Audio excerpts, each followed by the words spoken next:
అందరికీ నమస్కారం అండి. ఆగస్టు నెలలో సంకటహర చతుర్థి ఏ రోజున వచ్చింది, ఉపవాసం ఎప్పుడు విడవాలి, చంద్రోదయ సమయం ఎప్పుడు ఉంది, వాటన్నిటి గురించి ఈ వీడియోలో అయితే మనం తెలుసుకుందాము.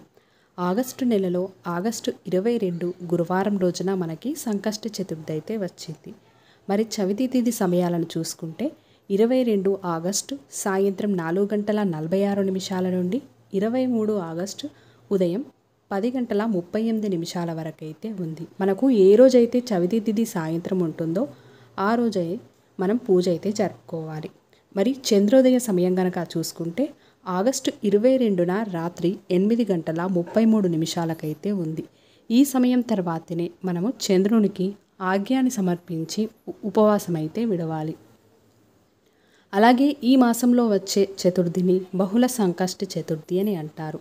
ఈరోజు చేయవలసిన పూజా విధానం, ఉపవాసం, అలాగే వినాయకుడికి ఏ నైవేద్యం పెట్టాలి, వాటన్నిటిని గురించి ఆల్రెడీ వీడియో అనేది చేసి పెట్టాను. లింక్ డిస్క్రిప్షన్లో అయితే ఇస్తాను. తెలియని వాళ్ళు ఉంటే తెలుసుకొని చేసుకోవచ్చు. ఈ వీడియో మీకు నచ్చినట్లయితే తప్పకుండా మీ యొక్క లైక్తో నాకు సపోర్ట్ని తెలియజేసి మరిన్ని వీడియోస్ కోసం మన ఛానల్ని వెంటనే సబ్స్క్రైబ్ చేసుకొని పక్కనే ఉన్న బెల్ ఐకాన్ని కూడా క్లిక్ చేసేయండి.